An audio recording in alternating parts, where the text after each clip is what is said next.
예, 지금부터 제202차 현병환 교수의 바이오 창업 성장 이야기 바이오 아카데미를 시작하도록 하겠습니다. 여러분 잘 계셨습니까? 저는 바이오 아이코아 사업단장 현병환 교수고요. 오늘은 제가 정부 창업 지원 사업 예산에 대해서 공부하는 시간을 좀 갖도록 하겠습니다. 여러분 지금 창업을 하시는데 굉장히 어렵죠. 예산을 확보하기 어렵습니다. 그래서 오늘 어떻게 하면은 정부에서 어떤 사업들을 하고 있는지 그런 사업에 대해서 소개를 드리고 또 창업을 제대로 성공하기 위해서 필요한 여러 가지 창업 자금을 모으는 여러 가지 방법에 대해서 방법과 그동안에 하고 있는 일들에 대해서 제가 정리를 해서 말씀을 좀 드리도록 하는 시간을 갖도록 하겠습니다. 여러분 구독, 좋아요 많은 부탁드립니다. 먼저 예, 저의 소개를 다시 한번 드리면은 저는 대전대학원의 융합 컨설팅학과 기술경영 전공 교수로 있습니다. 그리고 학교에서 운영하는 바이오헬스 창업연구소의 소장을 맡고 있고요. 지금 과기부에서 하는 바이오 아이코아 사업단장을 맡고 있습니다. 먼저 지금 정부 R&D 사업은 얼마입니까? 이제 아시다시피 이제 30조에서 조금 줄어들었지만 30조가 좀 못 됩니다. 그리고 이제 민간 R&D를까지 합치면 지금 정부 국가 전체 R&D 사업은 100조 정도가 되는 상황입니다. 즉 민간이 한 70조를 하고 정부가 한 30조를 하는 거죠. 그럼 이제 정부의 R&D 예산은 어디로 투자를 하게 되어 있을까요? 원래 정부의 R&D 예산은 민간이 하지 않는 선도적인 연구나 어떤 부분을 하게 되어 있습니다. 세 가지를 합니다. 정부의 R&D 30조로 선도 연구 개발 사업을 합니다. 무엇의 선도냐 하면은 민간의 선도입니다. 민간 연구의 선도 연구 개발을 해서 거기에서 좋은 연구 결과를 민간이 가져가서 사업할 수 있도록 하는 것이 정부의 고유 기능입니다. 그리고 두 번째가 이제 선도 인프라 구축입니다. 시장 실패 기능을 담당하면서 정부가 꼭 해야 되는 그런 국가의 인프라, R&D 인프라를 깔게 되어 있고요. 세 번째가 이제 선도 인력 양성입니다. 민간이나 산학연이 필요한 인력을 적시에 공급해 주는 것이 또한 정부의 역할입니다. 그래서 그 일을 할 수 있도록 하는 것이 정부 R&D의 30조의 역할이기 때문에 국가 연구비를 잘 따시기 위해서는 민간이 하고 있는 일들을 잘 보셔야 됩니다. 왜냐하면 민간의 선도 연구개발 사업을 수행하도록 하는 것이 정부의 역할이기 때문입니다. 그러면 이제 잘 아시는 것처럼 민간의 요즘 연구개발 투자는 주로 어디로 가고 있습니까? 4차 산업혁명에 관련되는 산업으로 들어가고 있는 거죠. 그래서 그 말씀을 좀 드리도록 하겠습니다. 지금 보시는 이 장표가 굉장히 이제 상징적인 그 장표입니다. 포지 세상이 만든 기업의 변화입니다. 2008년도에 이제 우리나라 전 세계가 이제 포지가 본격적으로 보급이 됐죠. 그리고 이제 2018년 딱 10년이 지나고 나서 전 세계의 빅테크 기업들의 큰 기업들, 세계 10대 기업입니다. 10대 기업의 위상이 완전히 빅테크 기업으로 다 넘어가 버렸습니다. 딱 10년이 지난 상황에서 이렇게 됐죠. 지금 보시는 것처럼 2008년도에 뭐 기름 회사들이 주로 많고 그다음에 은행들이 있고요. 그렇습니다. 근데 2018년에 들어서 소위 말해서 요즘 말하는 빅테크 기업들, 팡 기업들이라고 하는 그런 빅테크 기업들이 대부분을 뭐 1등부터 다 차지를 지금 하고 있고 지금 2022년, 2023년, 2024년에 더 가속화되어서 이런 상황에서 이제 그럼 4차 산업에 그 많은 책들이 있습니다. 저서들이 있는데요. 그 저서들이 지금 우리나라에 제가 한번 조사를 한번 해본 적이 있었는데 한 220권 가까이 되는 저서들이 관련 저서들이 지금 나와서 있습니다. 근데 그 저서들의 하나의 큰 그 저서들을 관통하고 있는 여러 가지 그 내용들의 작동 원리들이 있습니다. 그 저서들은 대개 보면은 이제 빅텍에 관련되는 여러 가지 관점들이나 인문사회과학적 관점을 포괄하고 있는데요. 어쨌든 그 4차 산업혁명을 작동하는 6가지의 작동 원리로 이렇게 증명을 할 수가 있을 걸로 보여집니다. 모든 업종에 있어서 첫째가 정보의 바다가 만들어집니다. 즉 바다가 이렇게 있으면은 바다에서 이제 구름이 쭉 올라가겠죠. 그래서 정보라고 하는 바다가 만들어지고 나서 그 다음에 이제 구름이 쌓이겠죠. 그걸 이제 클라우드, 즉 빅데이터가 됩니다. 그럼 이제 빅데이터는 데이터베이스로 환원이 되기도 하고요. 어쨌든 빅데이터로 만들어지면은 그 다음에 이제 옛날에는 구름이 쌓이면은 고객이라고 하는 곳에서 무작위로 이렇게 비가 내렸지만은 지금은 고객이 원하는 것을 정확하게 타겟팅해서 비가 내리기 시작합니다. 즉 정보를 제공하는 거죠. 그래서 고객 가치 창출이라는 행위가 벌어집니다. 기존에 저희들이 1차, 2차 산업혁명 때, 3차 산업혁명 때는 고객 가치 창출 행위가 주로 이루어졌습니다. 즉 고객 가치를 고객 가치 만족이었습니다. 고객 가치를 만족시킨다는 것은 가격과 질에 따라서 결정이 되는 거죠. 그래서 이 고객 가치 만족에서 이제는 새로운 고객 가치를 창출시키는 것이 가능해지는 단계로 오고 있습니다. 이런 것들이 이제 작동이 되는 것이 이제 인공지능이라고 하는 어마어마한 그 능력을 보유하면서 더욱더 가속화되고 있는 단계를 거친다고 볼 수가 있고요. 그 다음에 이제 이것이 IoT, IoB, IoE라고 하는 인터넷 오브 에브리띵이라고 하는 것으로 곧 정착이 되면서 데이터의 플랫폼화가 이루어지는 최적화 단계를 네 번째 단계에서 거칩니다. 그리고 생산 단계에서는 스마트 팩토리가 벌어지고요. 그 다음에 여섯 번째는 물류, 스마트 로지스틱, 그 다음에 스마트 파이낸싱, 즉 스마트 물류, 스마트 금융으로 해서 모든 것이 이루어지는 그러한 산업 단계를 지금 가고 있는 것입니다.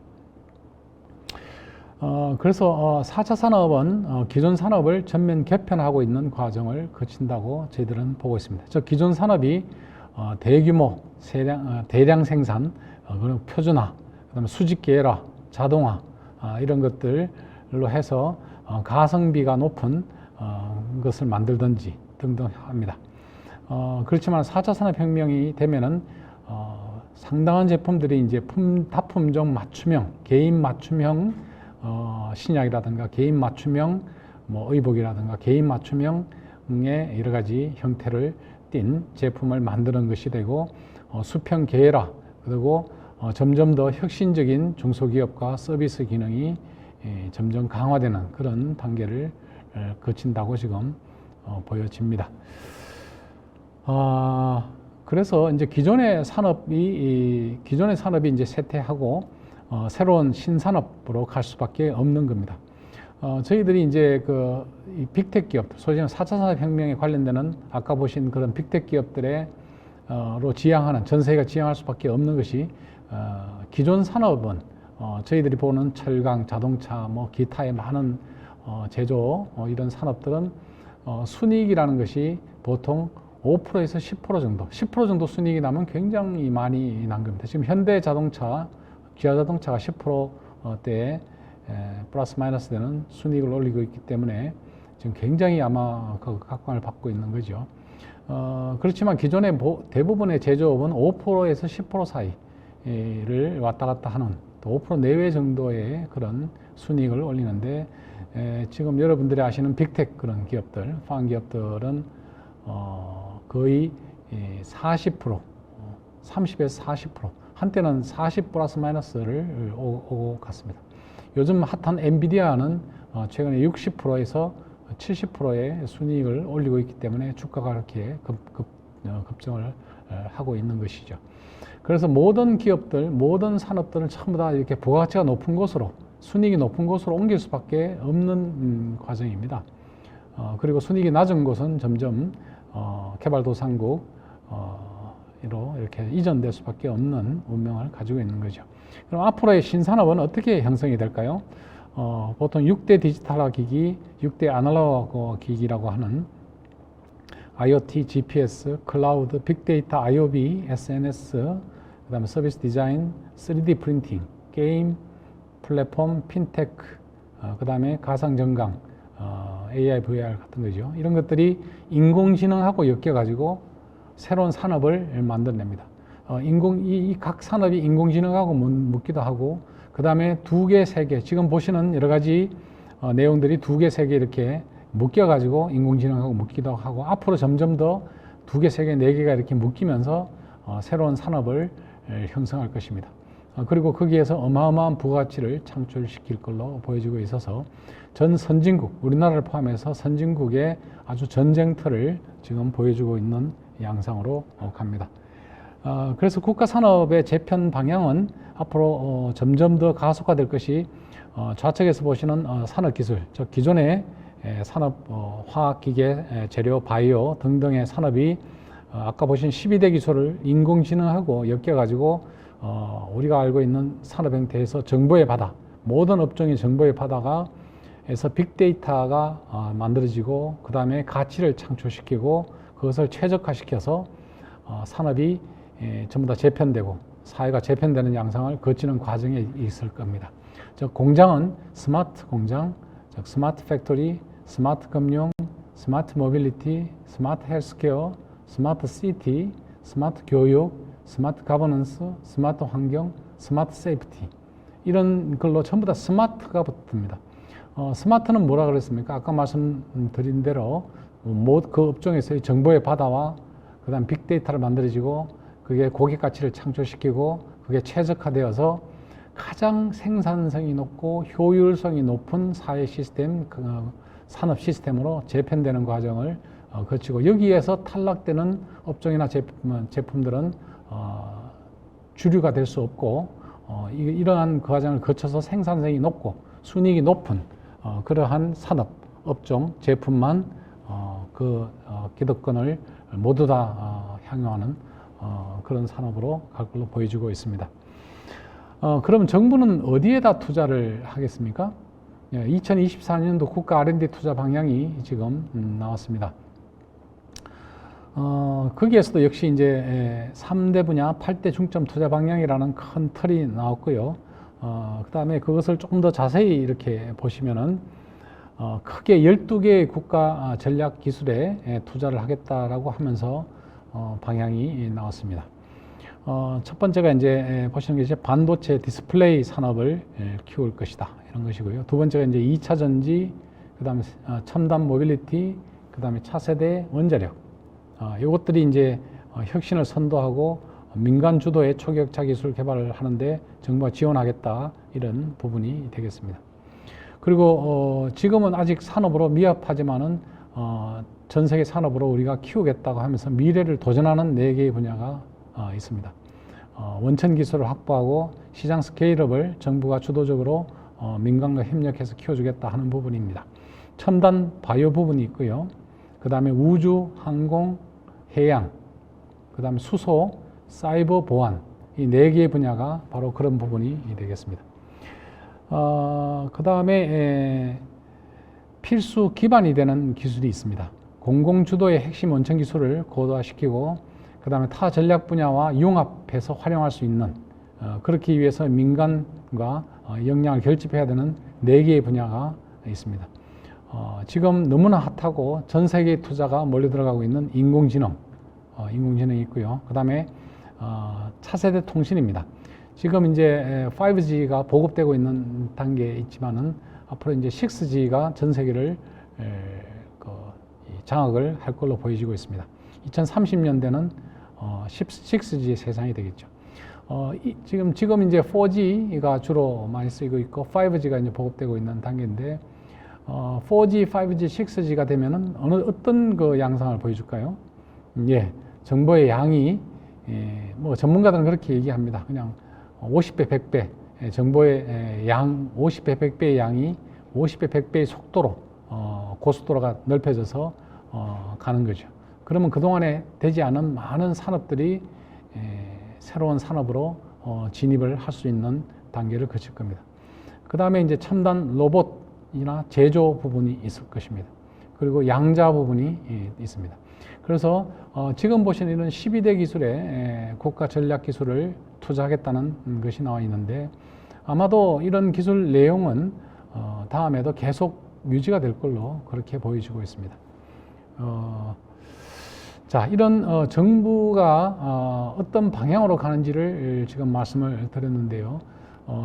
정부의 R&D, 정부의 인프라, 정부의 선도 인력 양성 이 3개로 정부 투자 30조를 투자를 하는데 그 부분은 바로 민간에 하고 있는 부분의 선도적인 연구 부분으로 간다. 이걸 꼭 알고 계시면은 여러분들이 전략을 잡으시는데 굉장히 도움이 되겠습니다. 그 다음에 이제 창업을 지금 하시고 나면은 초기 창업에서 굉장히 많은 예산이 들어가고 힘든 과정을 거칠 수밖에 없습니다. 그래서 창업자들의 효율적인 지원금을 확보하는 방안에 대해서 말씀을 좀 드릴까 합니다. 사실 저는 이제 우리 그 바이오 헬스 쪽의 스타트업들을 대표님들을 많이 만날 기회가 있고 또 저하고도 많은 얘기를 나누고 있습니다. 근데 이제 그분들의 말씀을 크게 들어보면 크게 세 종류의 말씀을 주로 많이 하십니다. 첫째가 어떻게 하면 돈을 모을 수 있을 것인가. 돈 얘기를 주로 하시죠. 두 번째 부분은 훌륭한 인재를 어떻게 모을 수가 있을 것인가. 인재 말씀을 합니다. 그리고 세 번째는 어떻게 하면은 제품을 글로벌로 국내로 빨리 판매할 수 있느냐. 마케팅 얘기를 주로 많이 하십니다. 근데 요즘에는 주로 돈 얘기가 대부분입니다. 왜냐하면 그만큼 지금 자금 확보의 어려운 시기죠. 지금은 이제 금리가 높고 해서 기업이 굉장히 어려운 과정을 지금 거치고 있습니다. 이거는 비단 어떤 업종 구분이 없이 모든 업종이 지금 다 그런 양상을 보여주고 있습니다. 아마도 금리가 좀 떨어져야 이런 부분이 좀 완화가 되지 않을까 이런 생각이 듭니다. 그래서 이런 부분을 해서 어떻게 하면 자금 부분에 대해서 원활하게 조달할 수 있는 여러 가지 지원 정책들이 있는지에 대해서 공부하는 시간을 좀 갖도록 하겠습니다. 정부는 중소기업 창업 지원법이라는 것을 만들어서 중소기업 스타트업들을 지원을 하고 있습니다. 거기에 몇 가지 중요한 용어들이 있습니다. 창업이라는 용어가 있고요. 그 다음에 재창업이라는 용어가 있습니다. 그 다음에 창업자라는 말이 있고요. 재창업자, 그 다음에 초기 창업자 이런 단어가 있습니다. 이건 아마 많이 알고 계시겠지만은 굉장히 중요한 개념이라서 꼭 한번 자료를 한번 새겨서 보시는 것이 좋겠다 이렇게 생각이 됩니다. 왜냐하면은 정부가 발주하는 지원 사업은 이렇게 재창업자냐 대상이냐 창업자를 대상으로 하는 거냐 그 다음에 초기 창업자를 대상으로 하는 거냐 해서 사업의 데피니션이 달라지고 내용이 달라지기 때문입니다. 창업자는 사업을 개시한 날로부터 7년이 지나지 않은 자를 창업자라고 합니다. 그리고 재창업자는 사업을 개시한 날부터 7년이 지나지 않는 사람을 말씀드린 거고요. 초기 창업자라는 것은 사업을 개시한 날부터 3년이 지나지 않는 사람을 초기 창업자라고 합니다. 그래서 각각의 지원 내용이 다르기 때문에 그리고 지원의 범위가 다르기 때문에 꼭 이 용어를 잘 유념하셔서 보시기 바랍니다. 거기에 따라서 창업에 대한 개념이 다릅니다. 그리고 창업 여부에서 창업의 형태인지 창업인지 창업이 아니고 법인 전환인지 사업 성공인지 여러 가지 개념들이 있습니다. 그래서 이 장표를 한번 캐치해서 한번 잘 보시고 어플라이 하시는데 지장이 없도록 했으면 좋겠다 하는 생각을 가지고 있습니다. 창업기업이 일반적으로 아주 겪는 창업 로드맵의 S커브가 되겠습니다. 보통 이제 창업 단계와 성장 단계와 확장 단계를 거치는 것이 일반적인 창업의 형태입니다. 창업 단계에서는 정부 죽음의 계곡을 거치게 되어 있는 거죠. 그래서 굉장히 많은 돈이 들어가고 합니다. 이때 주로 받을 수 있는 자금은 정부 지원 자금, 그리고 엔젤 투자, 엑셀레이터의 지원, 그리고 플러스해서 3F라고 합니다. 패밀리, 프렌즈, 풀스 뭐 이런 용어가 있습니다. 그래서 이런 여러 가지 외부 자금을 받아서 어떻게 하든 죽음의 계곡을 지금 넘어놔야 되는데 이 죽음의 계곡도 업종마다 들어가는 돈이 조금씩 다릅니다. 근데 이제 바이오 헬스 부분, 특히 바이오 부분은 굉장히 이 기간이 길고 돈이 많이 들어가는 그런 산업적 특성을 가지고 있다고 보여집니다. 그리고 이제 성장 단계가 들어가면 일반적으로 이제 브레이크인 포인트를 넘고 하면서 이제 투자가 들어가는 거죠. 정부 지원, 이 단계에서도 정부 지원은 들어가고요. VC라든가 M&A, 전략적 제휴 등을 하는 단계가 되겠습니다. 근데 이렇게 여기에 장표에는 일반적인 경우이기 때문에 브레이크인 포인트가 죽음의 계곡을 넘고 2단계 성장 단계에서는 이제 BEP가 좋아진다고 보지만은 그러지 않는 업종도 있습니다. 바이오 헬스 같은 경우에는 계속 이 과정에서도 성장 단계에서도 죽음의 계곡에 포함되는 그러한 업종의 특징을 보여준다고 볼 수가 있습니다. 보통 이 성장 단계에서 이제 제도권에서 VC가 들어옵니다. 그래서 시리즈 A, 시리즈 B, 시리즈 C. 그 다음에 이제 IPO 직전에 메자닌 투자라고 해서 중위험 투자, 즉 마지막 단계에 투자가 들어와서 IPO라는 것이 즉 상장이 이루어지고 나서 기업이 확장되는 그런 단계를 일반적으로 거치는데 그 단계 전체마다 투입되는 비용이 많이 들어가고 그 다음에 업종마다 그 비용의 금액이 다르다는 그런 특성이 있습니다. 그래서 이런 부분을 생각한다면은 창업의 초기에 또는 창업하기 전에 전문가들하고 미리 많은 상의를 해서 이 자금 확보 전략이라든가 이런 것들을 업종에 맞는 내용의 컨설팅을 꼭 받아보시기를 바란다는 말씀을 드립니다. 정책 자금의 유형에 대해서 말씀을 좀 드릴까 합니다. 보통 이제 정책 자금은 크게 4가지 자금으로 분류가 될 수가 있겠습니다. 첫째는 이제 지원 자금, 즉 보조금 형태입니다. 이때는 소액 경비를 지원하는 것으로 상환 의무가 없는 그런 것이 있습니다. 그 해외 전시회를 참가하라든가 카탈로그를 제작하라든가 등등 이렇게 소액 경비를 지원해 주는데 주로 중기부라든가 그 다음에 뭐 특허청이라든가 기타 등등 그런 소관기관에서 그 업무를 담당을 하고 있습니다. 제가 이 소관기관들을 쭉 적어놨는데 뒤에도 말씀드리겠지만은 정부 자금을 제공해 주는 기관이 너무나 많기 때문에 그리고 종류도 굉장히 많기 때문에 여러분들이 이런 그 어떤 자금이 어떤 데서 주는지를 정확하게 캐치하는 것이 제일 중요하다고 말씀을 드릴 수가 있습니다. 두 번째가 이제 출연 자금, 즉 R&D를 출연해 주는 부분입니다. 이럴 때는 이제 국가 차원의 중소기업 기술개발 육성 과제 등에 대해서 지원을 하는데 정액 기술료라든가 뭐 경상기술료 등등 납부 의무 비율들이 있습니다. 이런 것들은 사업에 따라 다르기 때문에 잘 챙겨 보시기를 바라고요. 주로 중소기업의 기술혁신을 지원해주는 그런 사업들로 이루어져 있고, 그 다음에 과기부라든가 산업부, 중기부 등등 많은 부청 그리고 정부의 산하기관에서 제공해주는 출연 자금들이 많이 있습니다. 그 다음에 세 번째가 융자 자금이 되겠습니다. 즉 보증을 서는 건데요. 담보 또는 신용대출금에서 원금과 이자를 상환해주고 상환을 해야 되는 그런 부분이 되겠습니다. 이 원리금 상환 조건이 붙기 때문에 그 내용인 다양합니다. 그래서 이걸 꼭 체크를 해보시고요. 기보라든가 신보, 그 다음에 지역 신용보증재단, 중진공, 소상공인진흥센터, 기타 지자체, 은행 등등 여러 가지 융자 제공 기관이 있기 때문에 잘 챙겨보시기 바랍니다. 그리고 이제 가장 투자 창업하신 분들이 바라는 부분이 바로 투자 자금이죠. 즉 지분을 가지는 부분입니다. 엔젤이라든가 이제 VC들이 주로 주력 투자를 하고 있고 지분을 가지는 형태로 하고 있습니다. 뭐 엔젤 클럽이라든가 전문 엔젤 팁스 뭐 등등 팁스 엔젤 펀드 등등 많은 조직에서 그리고 VC들 벤처 캐피탈 등등 많은 그 사업과 투자 조직들이 있습니다.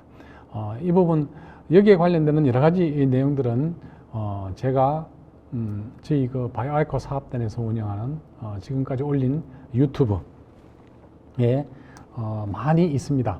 여러 개가 지금 소개돼서 그 분야의 각 분야의 전문가들을 모시고 다 자세한 정보를 올려놨기 때문에 그것을 적극적으로 공부를 하시고 그 다음에 여러분의 기업 경영 전략을 수립해 주시기를 바랍니다. 성장 단계별 자금 유치 유형, 자금 유형에 말씀을 드리도록 하겠습니다. 먼저 창업 준비기가 있을 거고요. 그 다음에 창업 단계, 그 다음에 성장기, 확장기, 그 다음에 엑싯 해서 IPO 이후의 단계가 있을 겁니다. 그리고 예비 창업자, 그 다음에 창업 7년 이내, 창업 7년 이후에 이로 나누면은 이 창업 준비기에서는 창업 아이템을 탐색을 하고 자기 성장에 대한 전략을 잡고 로드맵을 잡고 이럴 때 되게 자기 머니, 시드머니라 해서 자기 자금, 그 다음에 창업 지원 자금을 받아서 준비를 할 겁니다. 그리고 이제 창업할 때 법인 설립부터 시작해서 시제품이라든가 그 다음에 자금 판로 개척, 자금 확보 등 많은 일들을 아주 어마어마하게 많은 힘든 과정을 창업당에서 거치게 될 겁니다. 이때는 역시 시드머니라든가 그 다음 정부의 창업 지원 자금, 그 다음에 융자 이런 것들을 많이 활용들을 하고 계시죠. 그 다음에 이제 창업 7년 전으로 해서 성장기를 거치게 될 겁니다. 이럴 때는 또 다른 많은 돈이 들어갑니다. 연구 개발 단계에서 이제 양산을 해야 되고 판로를 확대해야 되고 그 다음에 신규 사업도 아이템을 탐색을 해서 포트폴리오를 만들어서 지금 다음 제품에 대한 구상을 또 구상과 투자가 이루어져야 되고 이럴 때 또 역시 많은 돈이 들어갑니다. 지원자금, 융자자금, 그 다음에 R&D 출연금, 그 다음에 투자자금 등을 모아서 이 기간을 거치게 됩니다. 그리고 이제 확장기에 들어가면은 확장기도 계속 이제 그 제품에 대한 연구 개발, 그 다음에 판로 확대, 그 다음에 투자 유치, 그 다음에 신규 사업에 대한 새로운 아이템을 후발적으로도 계속 투자를 하고 탐색을 해야 되고, 그 다음에 활발한 투자 활동, 투자 유치 활동을 해야 됩니다. IR은 창업 준비기부터 계속 창업 단계에서 계속 이루어질 수밖에 없고, 그렇지만 이 시기에 집중적으로 또 많은 IR을 또 해서 VC들을 만나야 되고요. 그 다음에 이때 지원자금, 융자자금, R&D 지원금, 투자자금을 유치를 해야 됩니다. 그리고 이제 엑시트 할 때 IPO를 하고 나면 이제 M&A를 할 수도 있고, 그 다음 기업 생계, 폐업, 그 다음에 자금 회수 전략 이런 것들을 겪게 되는 것이 일반적으로 자금으로 보는 그런 성장 과정이 되겠습니다. 정부 지원금의 창업에 대한 자금을 보면은 대부분이 중기부에서 집행이 되고요. 그 다음에 과기부, 문체부, 지자체, 그 다음에 기타 중앙부처들이 투자를 하고 있습니다. 주로 지원 유형별로 보면은 지원 유형은 사업화 지원이 제일 많고요. 그 다음에 기술 개발, 그 다음에 시설 보육, 그 다음에 창업 교육, 그 다음에 멘토링, 행사 이런 내용을 가지고 다양한 창업 지원을 받을 수가 있습니다. 중기부에서 하고 있는 예비 창업자 또는 기존 창업자의 창업 지원 사업의 로드맵이 되겠습니다. 여러분들은 이제 중기부의 사업을 많이 눈여겨보시고 적극적으로 확보하실 수 있도록 노력하셔야 되는데요. 보신 것처럼 이제 실전 창업 교육을 하는 단계, 즉 예비 창업자들이 겪는 단계입니다. 그 다음에 예비 창업 패키지, 예창패라고 하는 예창패의 패키지 사업이 있습니다. 실전 창업 교육을 할 때 1인당 500만 원 정도의 창업 지원을 받을 수가 있고요. 그 다음에 예창패에서는 24년도에 629억 정도를 지금 지원을 하고 있습니다. 그리고 창업 3년 이내에는 창업 성공 패키지, 즉 청년 창업 사관학교, 그 다음에 초기 창업 패키지, 초창패라고 하는데 초창패가 있습니다. 24년에 548억, 그 다음에 창업 성공 패키지는 24년에 793억이 되어 있습니다. 그리고 이제 창업 7년 이내에는 창업 도양 패키지로 해서 3년 이상 7년 이내 기업에게 지원해주는 592억 정도의 예산이 배정이 되어 있습니다. 과기정통부에서도 창업지원 로드맵을 가지고 있습니다. 초기와 예비 창업자와 초기 창업 5년, 창업 7년 이내에 지원할 수 있는 프로그램들이 있습니다. 금액이라든가 이런 것들은 아무래도 중기부가 주도적으로 하고 있고요. 과기정통부는 그렇게 크지는 않습니다만은 지금 보시는 것처럼 여러 가지 사업들이 이루어져 있습니다. 잘 참고하셔서 활용하시기를 바랍니다. 아까도 말씀드렸지만은 기업인들, CEO들을 만나면은 가장 어려워하는 것이 바로 예산 부분이라고 말씀을 드렸습니다. 이 부분을 여하에 넘어가느냐가 가장 중요한 관건이 되고, 지금처럼 특히 고금리 시대에 이렇게 투자 자금이 이렇게 말라져 있는 단계에서는 특히나 어려운 과정을 거칠 수밖에 없습니다. 빨리 금리가 내려가서 이런 초기 기업에 많은 지원이 이루어지기를 바랍니다. 금리는 이제 금년 하반기나 내년까지 가서 이제 내리기 시작할 텐데, 본격적으로 아마 6월 달부터 내린다는 얘기도 있고요. 등 여러 가지 지금 상황에 따라서 미국 페드에서 결정할 것이고, 그 다음에 거기에 따라서 또 우리나라도 그게 맞추어서 아마 여러 가지 의사결정이 이루어질 걸로 보여지는데요. 어쨌든 이 죽음의 계곡을 잘 건너는 것이 가장 중요한 기업의 생존 전략이 되겠습니다. 이럴 때 받을 수 있는 것이 이제 창업자금, 융자자금, 출연자금, 투자자금 등등이 될 것입니다. 그래서 어떻게 하든 이런 부분에서 들어가는 돈과 그 다음에 발생하는 수익을 잘 전략을 잡으셔가지고 퍼포먼스를 잘 기획을 하시는 것이 좋을 겁니다. 1차 조달을 해서는 보통 연구개발, 시제품 개발, 출시 및 양산 진입의 초기 단계를 거칠 것이고, 2차 조달을 해서는 양산입니다. 양산 진입 단계에 필요한 설비 자금, 그리고 운영 자금을 주로 지원을 받을 것이고, 3차 조달을 통해서 신규화팀 R&D나 기존 생산 설비의 정설, 그다음 마케팅 이런 데 주로 많이 상식적으로는 쓰일 것으로 보여지는데, 이 과정을 무사히 잘 넘어가는 것이 가장 중요한 일이다, 이렇게 보여집니다. 자금 유형별 확보 전략을 이렇게 쭉 정리를 해 놓았습니다. 잘 참고하시기 바랍니다. 지원 자금, 즉 보조금과 출연 자금, 중소기업 기술 혁신 개발 사업에 되는 출연 자금입니다. 그리고 보정을 통한 융자 자금, 그리고 엔젤이나 VC를 통한 투자 자금이 있습니다. 지원 자금에서 가장 중요한 것은 소속 지원 단체의 지원 프로그램을 확인하는 것이 굉장히 중요합니다. 뒤에 좀 더 자세히 말씀드리겠지만은 많은 조직들이 많은 이름으로 많은 예산을 집행을 하고 있어서 아주 많은 경우에 기업들이 그 정확한 정보를 몰라서 혜택을 받을 수 있는 많은 것들을 놓치고 있는 경우들이 굉장히 많습니다. 그래서 이것을 꼭 챙겨서 지원 자금을 확보하시기를 바라고, 출연 자금인 경우에는 혁신형 기업 인정을 확보하는 것이 굉장히 중요합니다. 즉 벤처 인정이라든가 이노비즈, 메인비즈 등등을 자격을 취득하는 것이 굉장히 중요한 일이라고 보여집니다. 그 다음에 융자 자금인 경우에는 창업 기업은 대부분 재무제표가 열악하고, 또 현 시점에서 융자 자금 조달이 어렵습니다. 그래서 융자 가능성을 높이기 위해서는 기업이 보유하고 있는 지식재산, 즉 지식재산은 미래가치죠. 그래서 미래가치를 미리 많이 확보를 하는 것이 굉장히 중요하고, 그다음에 시제품 개발이라든가 제조 및 제품 판매, 유통망 확보 등 여러 가지 노력들을 증명을 해서 융자 자금을 받을 수 있도록 해야 될 것입니다. 그리고 투자 자금인 경우에는 투자는 이제 원래 투자를 받기 위해서 많은 노력을 한다 그러지만, 실제로 투자를 받는 것이 아니라 투자를 당한다라는 개념이 필요합니다.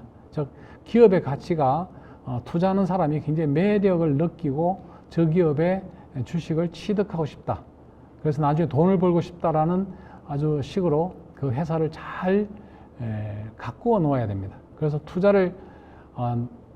투자를 당한다라는 표현이 들도록 투자를 잘 받을 수 있도록 기업을 이렇게 잘 만드는 것이 굉장히 중요한 부분입니다. 그리고 이제 크라우드 펀딩이라든가 엔젤 매칭 펀드, 전문 엔젤 팁스 등 투자 유치 유형별 전략이 수립을 하는 것이 굉장히 중요합니다.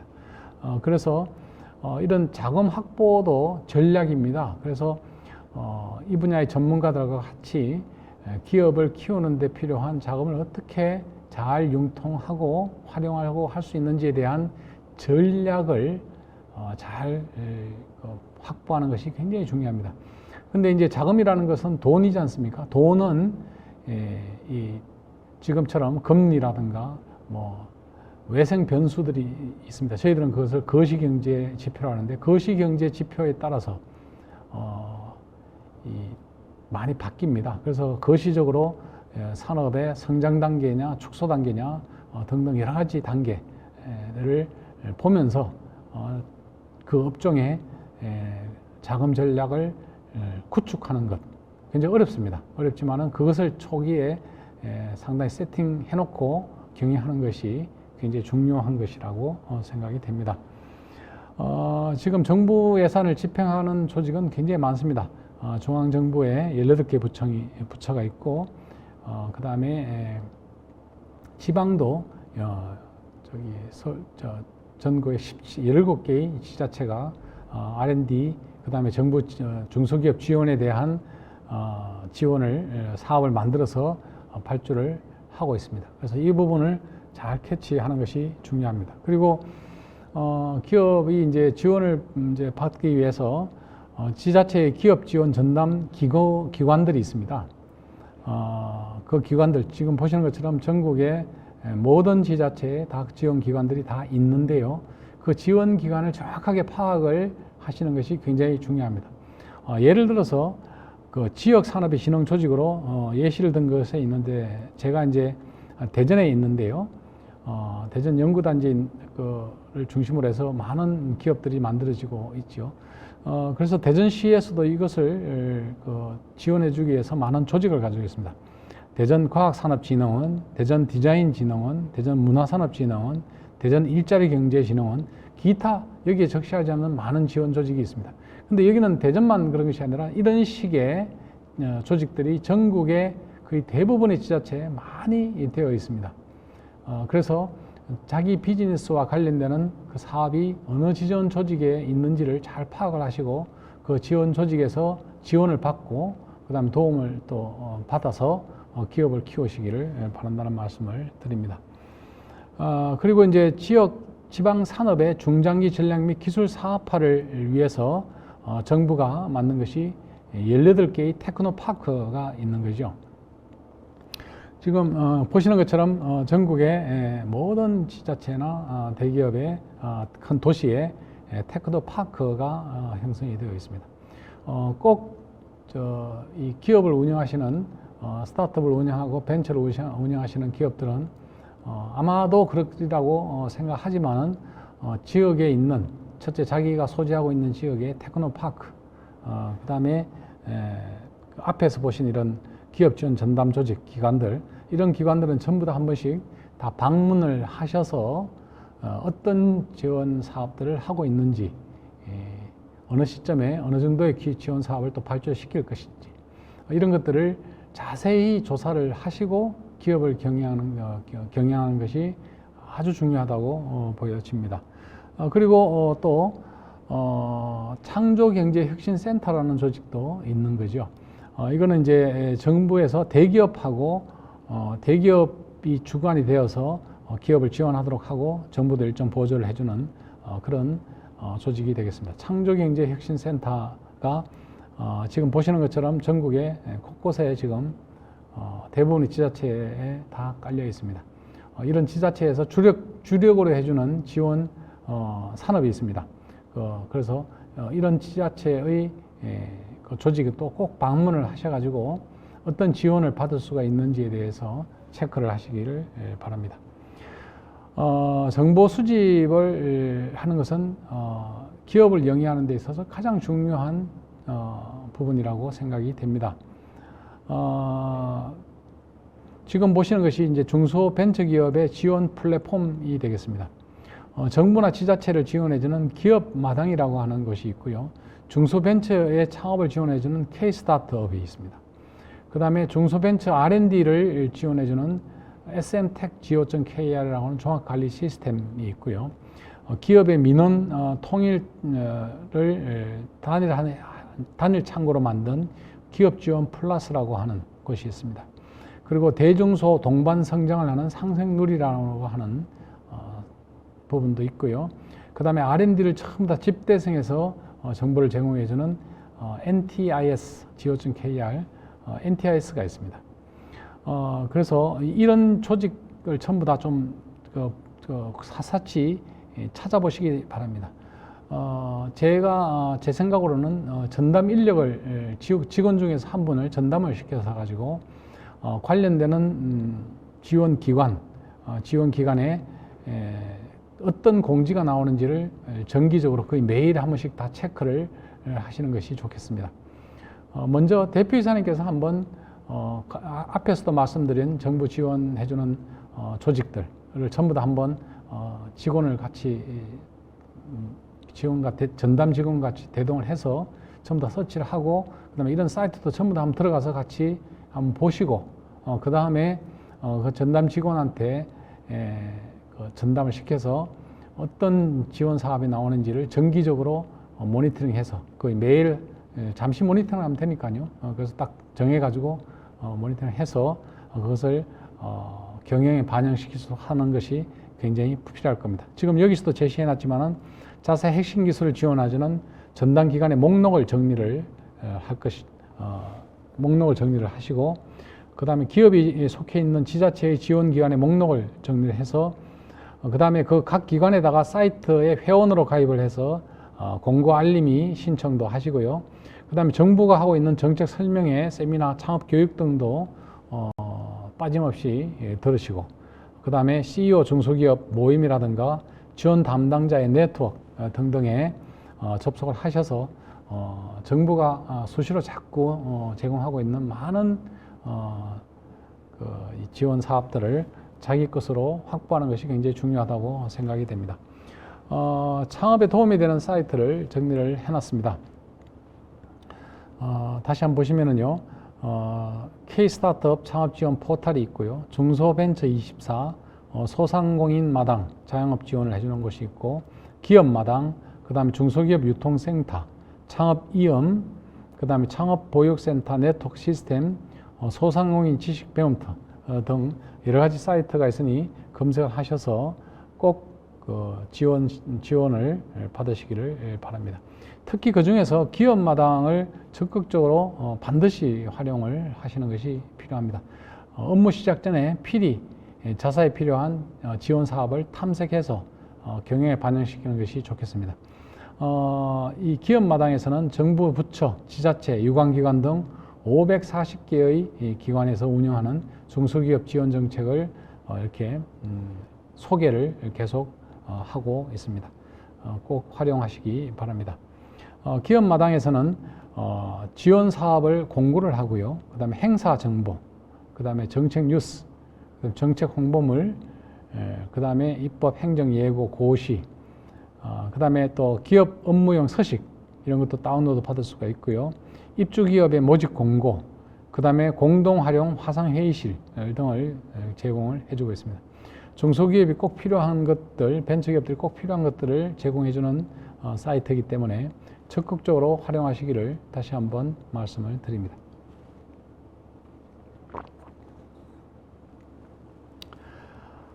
특히 이제 아까 모두에도 중간에도 좀 말씀을 드렸습니다만은 죽음의 계곡은 모든 업종이 다 겪을 수밖에 없습니다.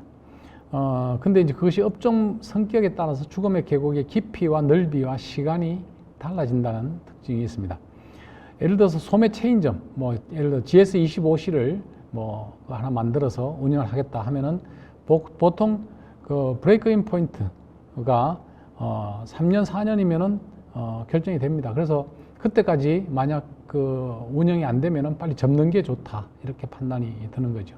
그 다음에 소프트웨어 산업 같으면 6년, 7년 정도의 브레이크인 포인트를 볼 수가 있는데, 바이오라든가 특히 이제 신약 개발 이런 것들은 굉장히 깊고 넓습니다. 10년, 11년, 12년, 13년 이런 과정을 거쳐야 되고요.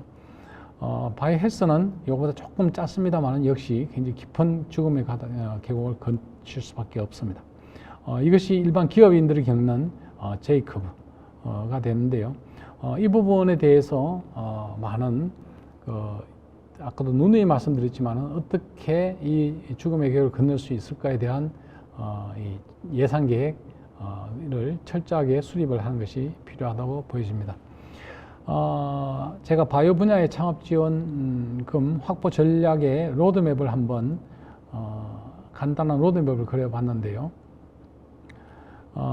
이거는 이제 꼭 바이오뿐만 아니라도 다른 기업, 다른 업종의 기업도 마찬가지로 그려볼 수가 있을 겁니다. 이런 식으로 되어 있는데, 우선 예비 창업자는 최대 4천만 원을 지원해주는 저희 바이오 아이코아 사업단을 활용하시고, 그 다음에 예비 창업 패키지, 그 다음에 글로벌 바이오 아이코아, 그 다음에 초기 창업 패키지, 기타, 그 다음에 도약 패키지, 그 다음에 창업 디딤돌 과제, 전략형 창업 과제 등등 팁스 등등 과정을 거치고요. 그 다음에 이제 이런 과정을 통해서 점점 기업이 성숙이 되면은, 물론 그 전에 들어올 수도 있습니다만은 이제 시리즈, 소위 말해서 이제 본격적으로 시장에서 VC가 시리즈로 들어올 시리즈 투자가 이루어지고, 그 다음에 중소기업 혁신 개발 사업도 있고요. 성장 촉진 지원해주는 사업들도 있고 그렇습니다. 그래서 이제 그 다음에 본격적으로 시리즈 A를 아까 통과했다면 B, C, D 이런 식으로 해서 엑시스를 해 들어가는 그런 과정을 거칩니다. 이것은 이제 일반적으로 평이한 사례를 말씀을 좀 드렸는데, 정부가 해주고 있는 많은 사업이 있기 때문에 이것을 어떻게 받을 것인가라는 것을 초기에 기획을 해서 전략을 수립하는 것이 중요하다는 말씀을 다시 한번 드리기 위해서 이런 예시를 보여드리고 있습니다. 자, 그러면은 이제 마지막으로 금년도에 창업 지원 사업을 모아서 말씀을 좀 드릴까 합니다. 창업 지원 사업은 중소기업 창업법 지원법에 근거를 해서 중기부가 중심 기관이 되어서 주관 기관이 되어서 창업 지원을 주력으로 하게 되어 있습니다. 구체적으로 보시면은 16년부터 2023년까지의 창업 지원 사업의 통합 공고 현황이 되겠습니다. 16년부터 23년까지 참여 기관을 보시면은 16년에 6개 기관에서 점점 더 많은 중앙부처와 지자체가 사업을 확대를 하기 시작해서 2023년에 되면은 14개의 지자체, 중앙부처, 17개의 지자체, 72개의 기초지자체, 거의 대부분의 중앙부처와 광역지자체와 기초지자체가 창업에 대한 사업에 참여를 하고 있고, 그 규모도 굉장히 커서 중앙부처에서 하는 102개 사업, 3조 5천억 정도의 사업이 있었고요. 광역지자체가 17개가 약 1240억 정도, 그 다음에 기초지자체가 286억 정도를 2023년에 투자를 한 바 있습니다. 그리고 24년에, 금년에는 99개 기관에 397개의 사업이 진수가 되기로 되어 있고, 지금 속속 진수가 되고 있는 과정을 거칩니다. 예산 규모는 3조 7,121억이 되겠습니다. 사업 유형을 보시면은 융자 보정 사업이 7개, 2조 원이 조금 넘고요. 그 다음에 사업화 지원 사업이 한 8천억 정도 되는 것이 166개의 사업이 이루어지고 있습니다. 기술개발 사업이 6개, 5,442억, 그 다음에 시설 공간 보육 지원 사업이 98개에 1,300억 정도. 그리고 글로벌 진출하는 것이 금년에 이제 대폭 늘었습니다. 23개에 1,100억 정도 되는 사업으로 구성이 되어 있습니다. 신청은 아까도 말씀드렸지만 K-스타트업 포털, 그리고 각 기관의 홈페이지를 통해서 사업 공고와 지원 자격 등을 확인하실 수가 있기 때문에 꼭 해당되는 사업들을 전부 다 한번 조사하셔서 자기 사업에 관련되는, 자기 비즈니스에 관련되는 사업을 전부 한번 해당 기관을 다 정리를 하셔서 그 기관의 홈페이지를 주기적으로 늘 체크를 하고 그것을 경영 의사결정에 반영하시기를 바란다는 말씀을 다시 한번 강조해서 드립니다. 이걸 표로 좀 만들어서 보면은 연도별로 창업 지원 사업의 통합 공고 현황인데 지원 기관이 이제 23년에 103개에서 24년은 좀 줄었습니다. 좀 줄었는데 대상 사업도 좀 줄었습니다. 426개에서 24년에 397개로 좀 줄었습니다. 그렇지만 지원 예산은 3조 6,600억에서 3조 7,100억 정도로 조금 늘었습니다. 그래서 많은 사업이 이루어지고 있습니다. 정말 보신 것처럼 사업이 대상 사업이 총 몇 개입니까? 24년에 약 한 400개 정도의 사업이 지금 이루어지고 있습니다. 너무나 많은 사업이 흩어져 있는데 거기에서 본인 비즈니스와 관련되는 사업이 어디에 있는지는 알 수가 없는 거죠. 그래서 이거를 굉장히 좀 초기에 다시 한번 강조 드립니다만은 전부 다 조사를 해가지고 정밀하게 관련된 사업을 체크하셔서 경영하시는 것이 굉장히 중요하다고 보여집니다. 작년 23년과 금년 24년의 창업지원 사업을 비교를 해보면은 크게 보면은 예산은 늘었으나 사업은 좀 감소되었다는 특징을 가지고요. 그 다음에 혁신 분야 패키지, 사회적 기업가 육성 사업이 폐지가 되었습니다. 그 다음에 창업 성장 기술 개발 예산은 대폭 증가가 되었다는 것을 알 수가 있고요. 그 다음에 글로벌 진출 사업이 또 많이 증가가 되었다. 이런 큰 특징을 금년은 보여주고 있다는 것입니다.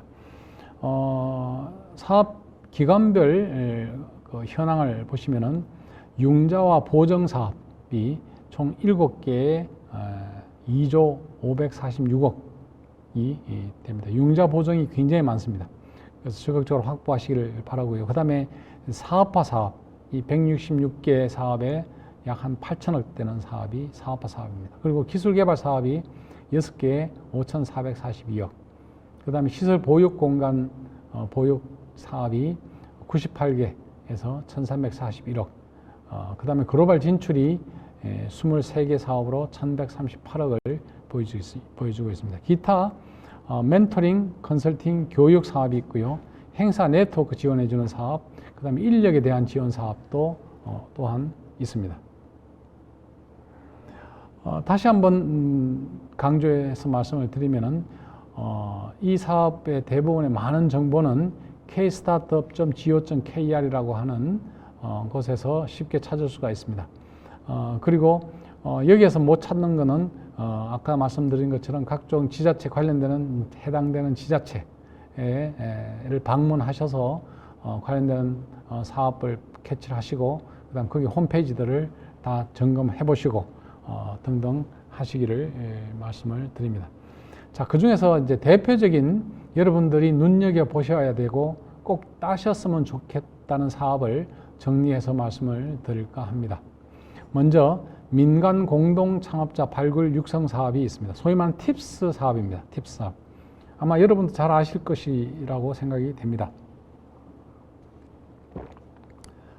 굉장히 많은 기업들이 지금 팁스 사업에 인볼브 되고 있고 또 지원을 받아서 성장을 하고 있습니다. 팁스 사업은요, 보통 이제 보면은 한 팀당 한 팀 기준으로 해서 보육 기간을 보통 2년에서 3년 정도를 좀 잡고 있고요. 거기에는 주체가 있습니다. 팁스 운영사라는 개념이 있고, 그 다음에 정부가 또 매칭을 해주는 게 있고, 그 다음에 또 창업팀이 있습니다. 그래서 이 3개의 주체가 각각의 역할을 맡아서 지원을 해주고 있습니다. 팁스 운영사에서는 1억 이내의 투자를 하면 지분을 갖습니다. 지분을 받으면서 투자를 하고요. 그 다음에 이제 정부에서는 R&D 지원금을 5억 이내 플러스 사업화나 판로 등을로 지원을 하고, 그 다음에 성공 시에 기술료를 R&D 출연금의 10%를 상환을 하도록 그렇게 하고 있습니다. 그리고 창업팀은 기술 아이템만으로 실패 부담 없이 창업을 하실 수가 있고 창업팀의 60% 이상의 지분을 보장해 주도록 그렇게 되어 있습니다. 특히 이제 기술개발 자금 부분에서 정부 출연기금은 최대 5억입니다. 그리고 기술개발 자금의 80% 이내를 하게 되어 있고요. 민간 부담으로서는 이제 기업은 현금, 민간 부담액의 50% 이상, 그 다음에 현물로 할 수도 있습니다. 그리고 기술개발 자금의 20% 이상을 하도록 되어 있습니다. 그리고 이제 나중에 추가 연계로 해서 받을 수 있는 것이 창업지원의 연계 지원이 1억이 있고요. 그 다음에 엔젤 매칭 펀드 2억, 해외 마케팅 1억 등의 추가 연계 지원을 받을 수 있도록 설계가 되어 있습니다. 굉장히 좋은 프로그램이기 때문에 적극적으로 활용을 하시기 바라고 그 다음에 또 지금 활용을 많이 또 기업들이 하고 계십니다. 그 다음에 다음으로 보실 게 이제 예비 창업 패키지 사업이 되겠습니다. 그래서 예창패라고 줄여서 말하는데요. 2023년 대비해서 약 30억이 감소해서 630억 정도가 지원이 되고 있습니다. 주요 지원 내용으로서는 사업화 자금이 있고 창업 프로그램 멘토링을 하고 있고요. 금년 1월 말부터 공고를 시작을 했습니다. 그 다음에 다음으로 이제 중요한 것이 이제 초기 창업 패키지라고 해서 초창패라고 합니다. 초기 창업 패키지. 여기도 한 23년에 비해서 약간 줄었습니다. 한 5억 정도 감소한 548억이라는 돈이 지금 투자가 되고 있는데 이것도 사업화 자금을 지원을 하고 창업 프로그램을 지원해 주는 것이 되겠습니다. 1월 말 공고고요. 이 초기 창업 패키지는 유망 초기 창업 기업, 즉 창업 3년 이내입니다. 산업 3년 이내를 대상으로 해서 사업화 자금이라든가 아이템 시장성 검증 등 창업 프로그램 지원을 통해서 기술 혁신과 성장을 촉진하는 지원 사업이다라고 개념을 내고 있습니다. 그 다음에 창업 도약 패키지라는 것이 있습니다. 창업 도약 단계, 즉 창업한 지 3년에서 7년 이내 기업, 창업 기업이 어려운 시기, 아까 말씀드린 것처럼 죽음의 계곡을 극복하는 데 있어서 성장할 수 있도록 제품과 서비스를 고도화 지원해주는 그런 사업이 되겠습니다. 23년하고 동일한 592억 원 정도의 예산이 지금 투입이 되고요. 주요 지원 내용은 사업화 자금, 창업 프로그램, 그 다음에 대기업 연계 등을 지금 지원해주는 그런 사업이 되겠습니다. 그리고 또 요즘 굉장히 많은 관심을 끌고 있는 것이 초격차 스타트업 1000 플러스 프로젝트가 되겠습니다. 24년에 1031억 원이 편성이 됐고 향후 5년간 2조 원이 투입이 되는 사업이 되겠습니다. 주요 지원 내용으로서는 사업화 자금, 그 다음에 특화 부분, 연계 지원 부분이 되겠습니다. 24년 2월 공고 예정이 있고요. 사업 목적은 초격자 10대 분야별 독보적인 기술 우위를 바탕으로 해서 글로벌 시장을 진출할 수 있는, 선도할 수 있는 그런 초격자 스타트업을 육성한다는 취지를 가지고 있습니다. 그럼 초격자 10대 분야는 무엇이냐?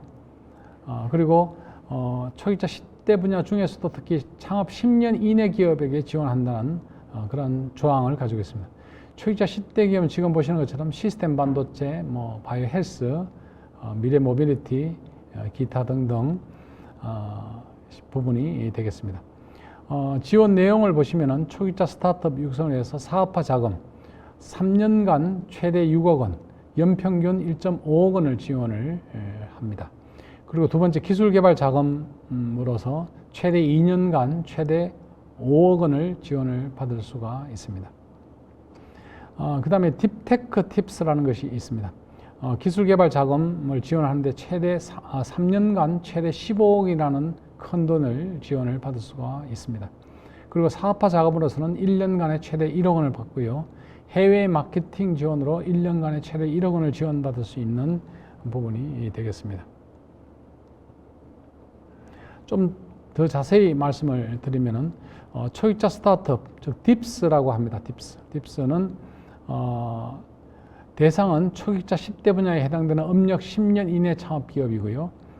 신규 선정 규모는 232개 사 내외. 그래서 기본적인 지원은 217개 사, 후속 지원이 15개 사가 되겠습니다. 기간은 24년 4월부터 26년 12월까지 3년을 지원을 받고요. 사업화 기업당 최대 3년 동안 6억, 기술개발 최대 2년 동안 최대 5억을 받을 수가 있습니다. 기업 부담금은 사업화의 총 사업비의 30% 내외를 현금이나 현물로 내시면 되고요. R&D 부분은 연구개발 자금의 20% 이상을 현금이나 현물로 내시면 되겠습니다. 그리고 프로그램은 기술 고도화, 그 다음에 개방형 혁신, 그 다음에 투자 유치 등의 프로그램이 있습니다. 신청 사업은 K-스타트업 누리집을 통해서 온라인 신청을 하시면 되겠습니다. 딥테크 지원은 딥테크 팁스는 기술 개발을 지원해 주는 것이죠. 초직자 10대 분야에 해당되는 업력 10년 이내의 창업기업으로서 10개사 내외를 뽑고 있습니다. R&D 부분은 선정 시점부터 3년간 지원을 하고요. B&D는 선정 시점부터 10개월간 지원을 해주고 있습니다. 한도는 R&D는 기업당 최대 15억 3년 동안 15억을 지원을 하고요. B&D는 기업당 창업 마케팅, 또 해외 마케팅이나 창업 사업화 등의 각 최대 1억 원을 지원을 합니다. 기업 부담금은 R&D 연구개발 자금의 20% 이상 현금과 현물을 하고요. B&D는 총 사업비 30% 이상을 현금과 현물로 기업이 부담하면 됩니다. 프로그램으로는 엑셀러레이팅 사무공간 네트워크 지원을 받을 수가 있습니다. 사업 신청은 팁스 운영사가 중기부에 추천을 하면은 거기에서 선정하는 걸로 되어 있습니다. 팁스 사업은 지금 현재 24년도에 232개사가 선정이 되어 있는데, 그 선정 규모를 보시면은 10대 분야가 있는데, 그 중에서 시스템 반도체 부분이 기본 지원, 후속 지원으로 해서 총 23개가 되어 있고요. 바이오 헬스가 가장 많습니다. 45개사가 되어 있고, 미래 모빌리티가 24개, 그 다음에 친환경 에너지가 30개, 로봇이 32개, AI 빅데이터가 35개, 그 다음에 사이버원 네트워크가 21개가 되겠습니다. 그리고 나머지 이제 우주, 항공, 해양, 차세대 원전, 양자 기술은 5개에서 7개 사이를 지금 보여주고 있습니다. 딥스 테크 사업은 10대 분야, 시스템 반도체, 바이오 헬스를 포함해서 양자 기술까지 10대 사업 분야에 24년도에 150개 사를 선정하도록 되어 있습니다. 아까 모두에 제가 말씀드렸습니다만 정부의 지원이라는 것은 민간의 선도 연구개발 사업, 선도 인프라, 선도 인력 양성 이 세 가지를 하고 있기 때문에 지금 보시는 것이 이제 미래 10대 분야 이런 것들이 민간이 지금 미래 산업으로 주력 산업으로 가기 위해서 많은 투자를 하고 있고 산업이 형성돼서 지금 많은 산업의 부를 형성하고 있는 부분입니다. 그래서 이것을 더 고도화시키는 것이 정부의 역할이기 때문에 정부의 사업도 역시 10대 분야 이런 분야에서 나온다는 것을 꼭 유념을 하시고 이 분야의 창업에 성공하시기를 바랍니다. 이상으로 제가 정부 사업에 대해서 말씀을 쭉 드렸는데요.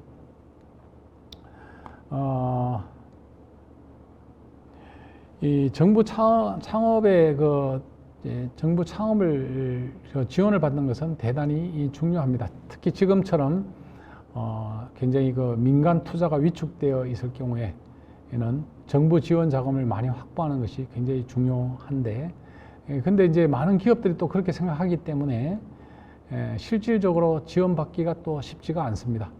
그래서 우선 그렇게 하시기 위해서는 기업에서 처음부터 초기에 자금 확보에 대한 많은 전략 수립이 잘 되어 있으시기를 바라고요. 전략 수립이 되고 나서 그 다음에 정부의 자금이 어디에서 언제 어떤 조직에서 어떻게 지원이 되는지에 대해서 면밀히 파악을 하시는 것이 굉장히 중요하고요. 그 다음에 그것이 파악되고 나면은 그 사업을 딸 수 있도록 사업 계획서를 작성한다든가 하는 부분에 대해서 많은 노력을 좀 기울이셔서 누구보다도 좋은 사업 계획서를 쓸 수 있도록 그렇게 준비를 하시고요. 그래서 사업 계획서를 작성하는 방법 이런 것도 저희들 유튜브에 지금 많이 올려놨기 때문에 사업단 유튜브를 확인을 좀 하시길 바랍니다. 그 다음에 이제 그 예산을 잘 집행을 해서 죽음의 계곡을 잘 극복하고 그 다음에 민간 VC 투자 유치를 잘 할 수 있도록 그 기업의 밸류를 굉장히 올려놓는 행위가 굉장히 필요합니다. 그러려면 처음에 초기 전략부터 해서 모든 것들이 면밀하게 그 계획이 수립이 되고 추진이 되고 하는 그러한 부분이 필요합니다. 그러기 위해서 이제 이런 창업에 거기에 관련되는 많은 이 공부가 필요한 부분들이 발생할 수밖에 없습니다. 그리고 수시로 바뀌고 있는 거시지표와 미시지표와 산업의 동향과 투자 기업의 동향과 그다음에 정부 지원의 정책과 그다음에 기업의 경영 행위에서의 중점 주안점이라든가 이런 부분이 계속적으로 다이나믹하게 바뀌어 들어가고 있기 때문에 수시로 거기에 대해서 계속 여러분들은 귀를 열어놓고 공부를 하실 수밖에 없고 또 실제로 많은 지금 기업의 CEO들이 또 기업의 임직원들이 공부를 열심히 하고 있습니다. 거기에 관련되는 많은 정보 내용들을 저희 사업단의 바이오아이커 사업단의 홈페이지에 계속 지금 올리고 있고 여러분들이 사업단의 구독을 해 놓으시면은 저희 사업단에서 올리는 계속 지금 앞으로도 많은 정보를 올릴 텐데요. 그 정보 시시각각으로 변하는 그런 정보를 수시로 확인을 하셔서 여러분의 기업 경영에 생산성을 올리고 기업이 큰 기업, 글로벌 기업으로 빅테크 기업으로 그렇게 가실 수 있도록 지원하는 그런 기능을 저희 사업단도 또 저도 계속 노력을 하겠다는 말씀을 다시 한번 드리고 그래서 꼭 구독을 해 놓으시고 이런 좋은 정보는 주위에 많이 좀 확산을 시켜서 그분들도 구독을 하셔서 기업을 키우실 수 있도록 그렇게 했으면 좋겠다는 바람을 담으면서 오늘 정부 창업 지원에 대한 예산을 어떻게 확보하는지 이런 부분에 대한 공부를 마치도록 그렇게 하겠습니다. 여러분 이 어려운 시기를 잘 극복하셔서 여러분들 기업에 큰 성공이 있으시기를 간절히 바라는 바입니다. 여러분 장시간 공부하시느라고 수고하셨습니다. 이걸로 마치겠습니다. 여러분 수고하십시오.